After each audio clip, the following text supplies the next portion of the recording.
Hi, I'm Nicky Böhm. I am part of Cultural Resistance through the work that I do and the projects I'm involved in. They mainly centre around creating community and places for creative storytelling.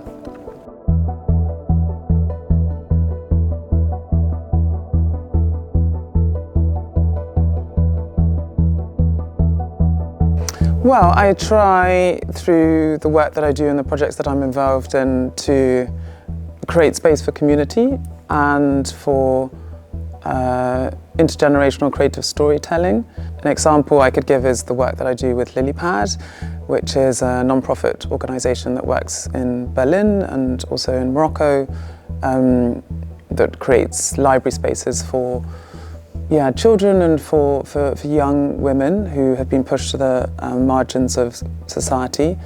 And again, it's all based on storytelling. So in the most fundamental form, because they're library spaces, that's obviously connected to books and to reading and to literature. But that's not the only form. And of course, storytelling takes a lot of different shapes and sizes, and it's just a beautiful way for people to connect and to envisage a future beyond their immediate circumstances. Yeah, I think that there are various things that we need to unearth and perhaps put to the side, So if I were to think of toxins that are negatively affecting our movement, I would say that I would definitely say moralism and identity politics. I think that there's a real tendency within the so-called lifestyle left to get so tangled up in oppression Olympics or this weaponization of identity politics and miss the point of class struggle in the process, while at the same time the sort of capitalist colonial corporations are consolidating their power and the entire ruling class when it comes to that. And there's a danger that we can sort of be, I guess, sort of noble losers, but we're not actually affecting real change. So that would definitely be one thing. Another thing is defensiveness. I think that we all need to get better, myself included, at getting comfortable with being corrected and with criticism, because that's the only way that we can grow and course correct. And all of our ideas get better when they are tested in some way. On a more positive note, I would say that I always look to people like Bell Hooks or Audre Lorde, who will reframe something like anger, and there's this idea, for example, of taking anger and then using it as a compost to then energize other things that will be really beneficial for the movement. And Audre Lorde talks a lot about how anger can be a positive thing, if it's something that galvanizes you because it makes you realize that there's an injustice, and then that is going to push you to try and create some form of social change as a result. And Bell Hooks also talks about how if we really use love as a positive force, it's a way of flying in the face of the oppressor. I think what we need to seed is very subjective, So I think it's really important for us to really drill down how we can be an actor for social change within our particular skill set and our particular political reality, and obviously where we fit within the totem pole of privilege and class and all of those things. So for everyone it's different. I'm personally a big fan of boycotting, but I also understand that that's not possible for everyone, because there's a certain level of privilege involved in that as well, because boycotting often means sacrificing a certain level of affordability or convenience.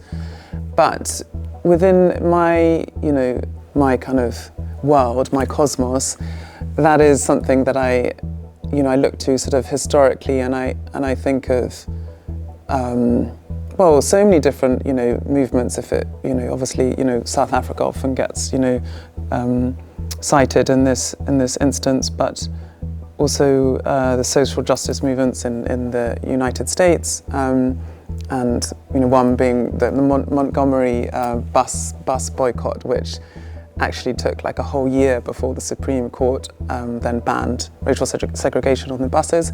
And I think, just to bear in mind that this is a thing for the long haul. It's a daily practice. It's more about the kind of quiet stuff behind the scenes that no one necessarily needs to kind of see or know about. Just those little steps, the sort of 1% every day that gets you a bit closer to the world we want to be in. And I think, I can't remember if I just mentioned the quote, but there's this quote that says, like, with every dollar you spend, you're casting a vote for the world you want to live in. And again, I'm aware of that there's privilege attached to that statement, but if you are able to think about that and to be intentional about who you support and why, then I think it's a duty, and I think it's a responsibility that we have. Yeah, I mean, I think those sort of alternative structures and systems have always been around, and we only need to look at marginalised communities, particularly in the so-called West, who have always had to have parallel systems of collective care because they have been left out of housing and banking and all of those things. So they've always had to support each other in those ways. And you often see when there's a crisis that happens, obviously more and more because of the climate collapse, or, whether it's the pandemic or whatever, and there's flooding or there are fires or whatever, and then, the state often fails, particularly like as far as, first responder sort of context, and then it's always the community that fills that gap and starts then by reactivating mutual aid structures and frameworks. I think you can always look to Indigenous wisdom and always to the natural world, because I just think that Mother Earth and Mother Nature is the wisest amongst all of us. And even if you take something like the criminalization of movement, which is, as we all know, totally ridiculous when you think of the history of the West and modernity and the extractivism, etc., etc. We all know that story.